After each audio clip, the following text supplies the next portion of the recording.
BS. Okay, I'm ready. You guys want to talk some football? Yeah, let's get to it. Let's get to it. Obviously, you got this thing with the Browns, right? We're doing a confidence meter. We look at the other teams that are in the playoffs right now. You take a look at the Cincinnati Bengals, who are obviously in our division. You take a look at the Kansas City Chiefs, who have been, I guess, would say is the gold standard of what AFC football is about with Patrick Mahomes. And when you turn this around and look at it and compare it to the Cleveland Browns, fellas, how close do you think the Browns are to being there? How close do you think in 1 year the Browns can get to if everything goes right in this offseason? And we're going to take your confidence meter on that. We'll start with you, Brad. How close are they to those two teams, and can they get there quickly? Well, if you ask me what my confidence meter number is, it's a 5, right? It's a freaking 5, right? Why? Because you don't go from 0 to 100, right? There's a process here, right? And it's just not the players. It has to be met on the other side by the management, organization, the coaching. Everything has to align for the ship to go down the right way. I have not seen that out of the Browns in totality. I've seen bits and pieces and parts. So yeah, I could go out here and shop and get some good groceries. Well then, who's going to put the groceries out and cut it up to make it a meal? And then once they make it a meal, who's going to make sure it's served on time? Those are the pieces and parts. So some of it are players that need to be filled. Some of the up coaching that has to occur. And the other thing is, what is the management going to do to ensure that we create the runway for this ship to take off? I haven't seen that as of yet.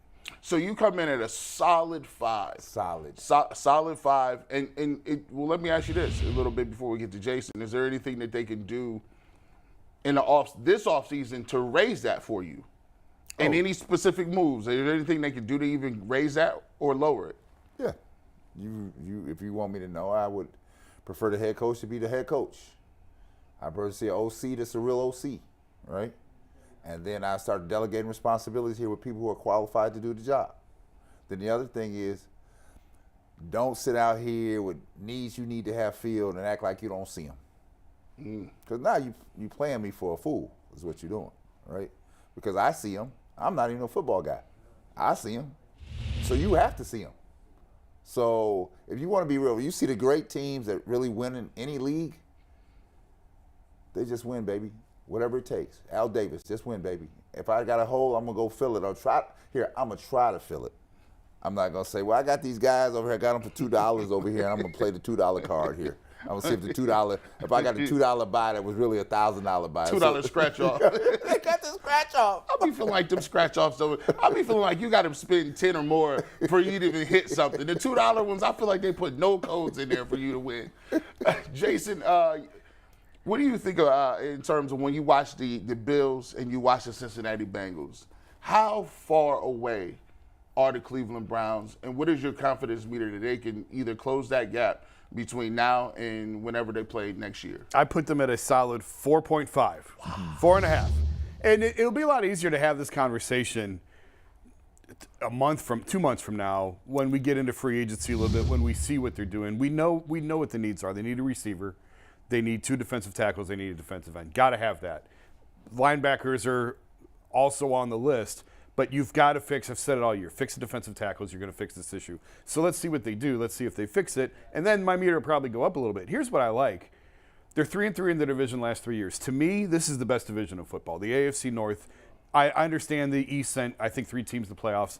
AFC North, though, pound for pound is the best division of football. Now when you throw, Baltimore and Pittsburgh have been the 2 steadfast heavyweights. They're always there. They're the best run teams, 2 of the best run teams in the league. Now you give Joe Burrow to Cincinnati and you put them in the mix. But if you can hold your own in that division, there's no reason that you can't hold your own in the conference. Right. The problem that I have is you have to beat Cincinnati, Kansas City, or Buffalo. More than likely, you may get a weird schedule break where they play each other and you can slide in. But more than likely, you're going to have to beat one of those teams to get the AFC title game. And right now, as we sit here today, I have a 4.5 confidence meter that they can beat one of those teams. But let's wait and see how the draft unfolds. Let's see how free agency shakes out. I want to see what other coaching moves are made.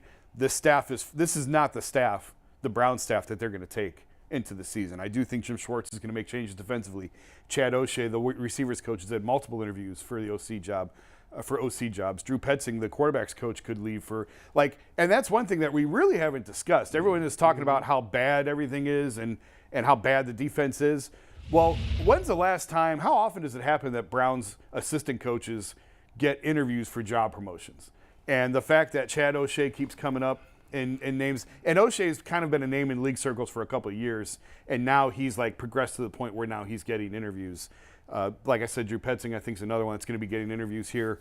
Alex Van Pelt, I think, I'm sure he would like the opportunity to go somewhere where he can call plays. But for the time being, he's a respected offensive coordinator in this spot. Mm-hmm. So the offensive side, Bill Callahan's widely respected as the best line coach in the league. So the offensive side of their coaching staff is in really good shape. And that's just something that we really don't talk about very often. But overall, I'd put them at 4.5, and now let's wait and see what they do in free agency. We're going to do this again after free agency, by the way, and compare and contrast where we were now to where we are and see if they've lived up to the expectations we have for them this offseason. So, G, you're up next. Man, this was tough for me because I had it starting off lower than you guys. I had it starting at a 4. I think I settled somewhere at 5 when I look at that. And when I have them at a 5, it's because there's a few things. When I watch these other teams, right, I watch the Bengals, I watch the Bills, I even watch the Jaguars. I watch a lot of these other teams that have figured it out. So it looks like the Jaguars are a better team. It looks like a team like the Titans, who usually doesn't have a chance to win a championship, they're always in the playoff mix. The Steelers will be 1 year better. So I look at the totality of it, and I look and say, man, these teams are awesome. These teams are getting better. These teams have quarterbacks. These teams look like in 1 or 2 years they figured it out. But the problem is, I don't know, as Brad said, I don't know if they got the guys that can be able to flip it in a year. Because you might be able to get some receivers, and I've said this all along. When you look at the Cincinnati Bengals, it took somebody to say, we're not going to take Penei Sewell. Even though he was a guy on the board, a left tackle, he's playing decent for the Detroit Lions. They said, you know what we're going to do? We're going to go get us Joe Burrow. We already got him. We're going to get Jamar Chase, even though we had T. Higgins. Mm-hmm. And so some teams that's the bonus play, right? If you already stacked here, you already good at a position, let's be great and dominant at that position. And I think that's what the Bengals have done a little bit in terms of getting Jamar Chase and those guys up to speed and running. But I will give the Browns credit for this. If they did it in a year, it proves it can be done. Oh, no, I don't disagree that it can be done. It is, do you have the wherewithal to do it? Do you know how to do it? Right? Yeah. Because if you know how to do it, you start making the moves necessary. You don't start making people into more than they are, right? I felt like this season they had some glaring weaknesses and holes that need to be filled. And they kept trying to fill them with people who were inferior to filling them, right? That's the $2 scratch-off. Yeah, it didn't work really well with the scratch-off. I will say this, though. I've been thinking and pondering over this. You know, Jason, you talked about the defensive tackles.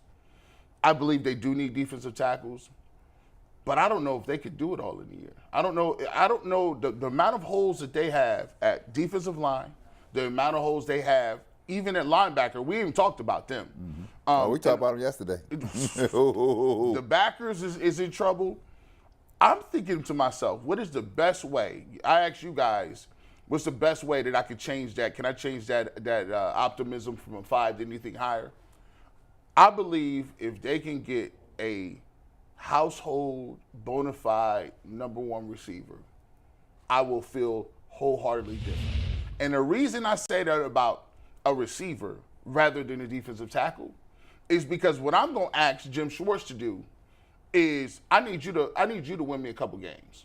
I need you as a coach to coach some people up that ain't really that good, and I need you to get them to average, right? I need you to get to a point where you go identify me a guy in free agency, Jason. Go give me one that you say, this dude didn't play that well in this system, but in my system, I think I can get him to play up to that.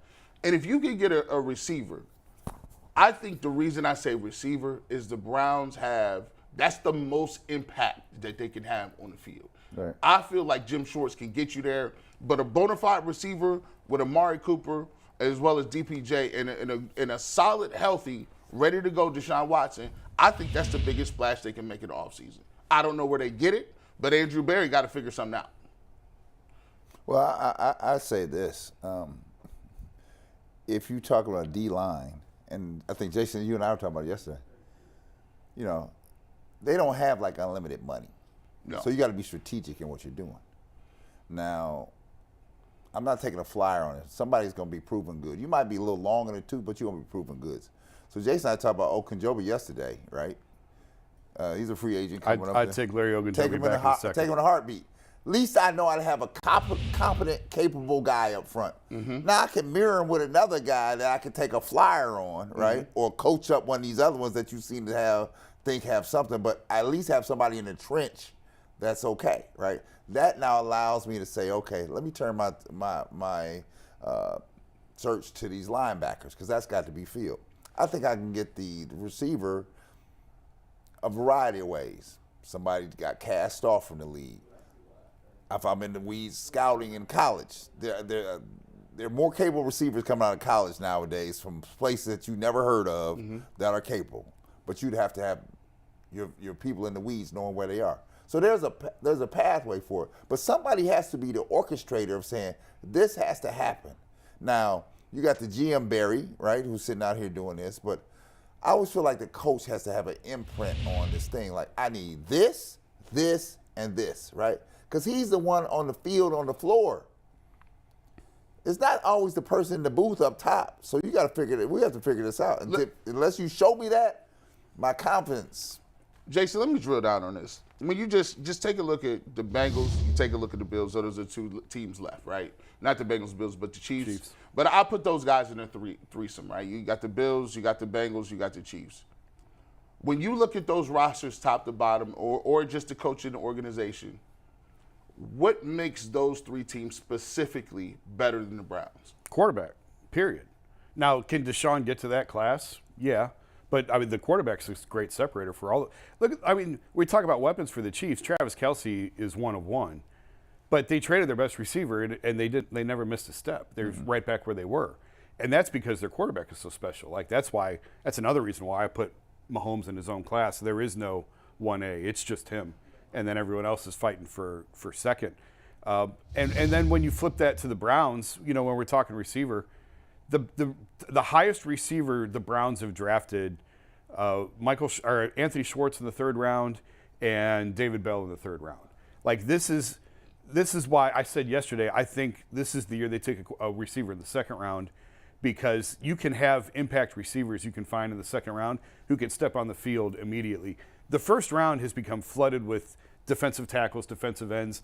By the time you get down to the second round guys, you'll get an impact guy, but it also takes longer for them to get on the field. It takes longer for defensive ends to develop. Yes. It takes longer for tackles really to develop. So if you're taking a position that you already know takes a little bit longer, and you're taking, say, the 15th guy in the draft, as opposed to a receiver who maybe is the 6th receiver, 7th receiver off the board at a high impact position, it just makes a lot of sense to me. Go the free agency route to fill your defensive line needs. Use your second round pick on a wide receiver who can make splash plays, who can get on the field, snap one, who you know is a weapon for Deshaun. Because I agree with you guys. I do think they need another weapon at receiver. It's just making the jigsaw puzzle fit. To me, the second round pick makes the most sense. I wholeheartily agree. When you look at the way people build their roster, you don't have time to be waiting on defensive tackles and these dudes. You don't have time to be waiting on your third round picks from a couple years ago and the Elliott's and even though I do like some of your picks that you, Alex Wright, I like some of those guys, but you got to look at the transition from defensive tackle to league. I mean, that is a hard position to play, especially when you're inside. Plus, you got to think about it like this. Even if you drafted a defensive tackle, are they going to be a D tackle that plays on nickel? Are they going to be a defensive tackle that plays on third downs? So that might only be a two down player for you for the first couple of years. So then you look at it, okay, well, injuries. Those guys in the middle get injured all the time. How are you going to bank your season on saying that I'm going to draft a defensive tackle and he ended up being an all-pro, like he gets 10 sacks? No, it's much more better equipped to go into the draft and say, okay, this guy's been playing 5 wide his whole life. He's been a receiver. He's done his thing. And now we can go out and get them and plug them in and get something going. I just thought of this. I had never thought of this before, but when we look at the premium positions in the NFL, do you guys consider defensive tackle like a premium position? Just yes That's or a no? good question. Premium? No. That's a good. No. It's a luxury for me. If you got a great luxury pick at D tackle, if you get one, great. But a premium, no. Because you usually think quarterback, left tackle, Defensive end. Usually the Right. 3 premiums. And this literally just hit me as you were saying, G. Look at the 4 teams still playing in the playoffs right now. 3 of the 4 have elite defensive tackle play. You got Chris Jones in Kansas City, first-team All-Pro, 15.5 sacks, one of the 3 finalists for Defensive Player of the Year. San Francisco, you have Eric Armstead and the guy from South Carolina they drafted in the first round, Javon Kinlaw, 2 high first-round picks in the last 5 years. And then in Philadelphia, they have Fletcher Cox and Jalen Hargraves. Cox is a 2-time All-Pro. Hargraves is going to be a free agent, had 10 sacks this year. And then Cincinnati, DJ Reader. So really, all 4 teams have elite defensive tackles. And I never looked at that as a commonality between them. Quarterback, Brock Purdy's the outlier with the other 3, but maybe defensive tackle is a premium position that we haven't been giving enough attention to, not just in Cleveland, but overall in the NFL scale. Yeah, I don't know if it's when you title it premium, it's an integral part of a successful team, right? You got to have these core pieces to do what you need. It's just like if I was in basketball, a core piece of any basketball team is going to be the small forward. Yeah. That's key. It's like the point guard. It's key. When you don't have it, you will see what you're missing, right? And you can't fill it with mediocrity.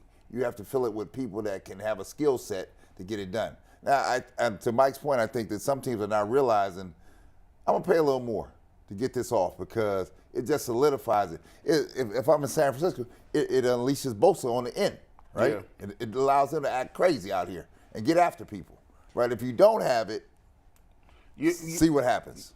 Go ahead, Jason. It's sort of like in baseball and football both. You can't be strong defensively unless you're strong up the middle. Right. Like you talk about it in baseball all the time. Catcher, second base, shortstop, center field. You have to be strong up the middle. And look where the Guardians are. They're terrific defensively, right up the middle. Gold glovers everywhere, right up the middle. Football, it's the same way. Strong at the tackles, strong at middle linebacker, strong at safety. Now, would you consider those premium positions in either sport? I've never really looked at them that way. But you make I guess I would say it like this. You can't be strong defensively if you're weak up the middle, like period. So I still think edge rusher is more important than defensive tackle, but that's not to take away of the importance of the tackle. Yeah, but the spot. edge rusher can't get loose here, and it's not the word premium. You have to know what you value, what the value of each piece is. There's a value in a D-line. You have to recognize what that value is, and if you recognize it as valuable, it's a different mindset. I'm a person, and I'm a firm believer in this now. I like stackable pieces, right? Because I feel like, you can have a one-off on your end, right? And I think if we took this approach when we had Myles Garrett, see, the Browns could have had one of the reason the San Francisco 49ers to me are so good is they had Armstead, they even had DeForest Buckner at one point in time. And when they got rid of Buckner, they drafted Kinlaw with the 13th overall pick. And then you got all of these dudes and Eric Armstead, then you got Kinlaw, now what you can say is I can use my defensive line to control the game. A couple of years ago when they had the Legion of Boom, Seattle did it around their secondary. They noticed that they had all the prerequisites. They had long corners, tall guys that could come up and hit. And Earl Thomas, Roman, they couldn't do nothing with them. You could go back to Denver. Remember, Denver had Aqib Talib, all those Bradley Roby. They was shutting people down. They was one of the teams that was actually going out here playing nickel every play. When you do have one of those groups that is really actually great, That's a fine. Is that the bill collectors? they probably telling me I need some money. 1-800-LOANS. I don't need a loan no more. I tell you what, but when you get to it, I just think that if you stack some things up, you could have in a situation where you can really use that to your advantage. Yeah. And I think the Browns have an opportunity to do that. They did that with offensive line when they were healthy. I think the best chance for them to do that is at the receiver position. But I wouldn't mind going out and getting a couple more pieces at defensive tackle if you could get them in one-year rentals. Well, the other thing it reminds me of, Jason, is this. It requires a level of shrewdness with the people who are organizing and putting the team together. So how shrewd do you think the Browns are when it comes to the rest of it being compared to the rest of the NFL, people that are making things happen? Well, I think they're really good at identifying defensive backs. Like, nailed the Martin Emerson.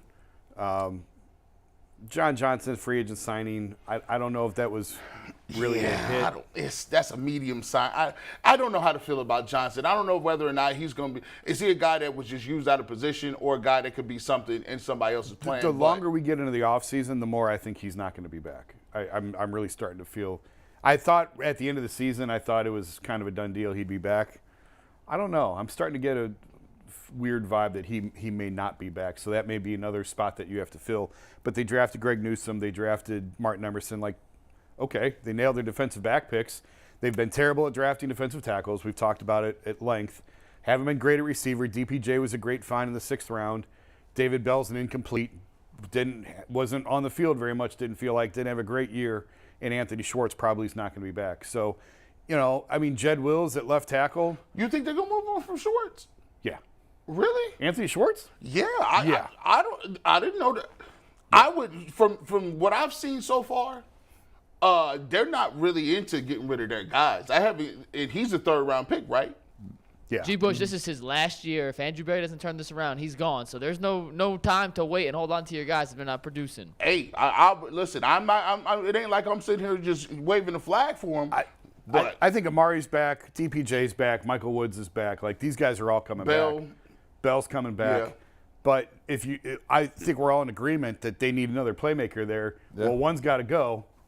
To me, that's the most obvious one. I don't think he's back next year. No. Yeah, especially if they go out. They bring him to camp. They'll bring him to camp. But if he has the same problems that he's shown to this point, he should be looking for an exit strategy. Well, I don't disagree, but I do think what's the harm in bringing him to camp? Bring him to camp, and then. Have you guys already decided y'all didn't want DeAndre Hopkins? No, I didn't decide that. I didn't decide that. I mean, he's the elephant in the room. Because that piece right there, I know he's not a burner, but given what they got from Amari Cooper, right? And he showed out for 5th or 6th they got him for. If you could get DeAndre Hopkins, and I'm not sure if this is going to cost him, but if you could get him for, say, a 4th-round pick, are you willing to move on that? Sure. I don't know. One of the best trades Andrew Berry has made since he's been here is the Amari Cooper deal. He got ahead of the market last year and stole Cooper from the Cowboys. You think the Cowboys could have used Amari Cooper last week? Yeah. If you can, I have no idea. Jerry wouldn't say so, but the receiver market exploded after that Cooper deal. Yes. Yeah. And the prices just got off the charts. Now, is there a economical deal to be made now before the market really sets? I don't know, but they do have, I think, some extra picks in those mid rounds to, if something could be done. They do have extra cash flow, I guess, to get it done. So I'd take it in a heartbeat. If you can get that dude. You said it before. If Deshaun walks in and says, "Go get me Hop," you go get him Hop. Like, it's who he wants at this point. I think people don't make enough of that. Jason, I feel like if Deshaun Watson did get to 230, and I think last year he was just trying to play the corporate role, but I think this year it's pretty much whatever he wants. I think, and we'll probably talk about this as the offseason goes, and that even includes changes to the offense. I think he'll have full reign on, hey, who do I want? What personnel groupings? This is what I'm comfortable with. And I think he'll have a lot to say with who they go out and get. 100%, yes. And he should. It's what you signed up for. That's what up you gave for. the money for. Well, that's what they gave McNuggets the money for, because he tells us to keep it pushing. And we got a guest in the building, right?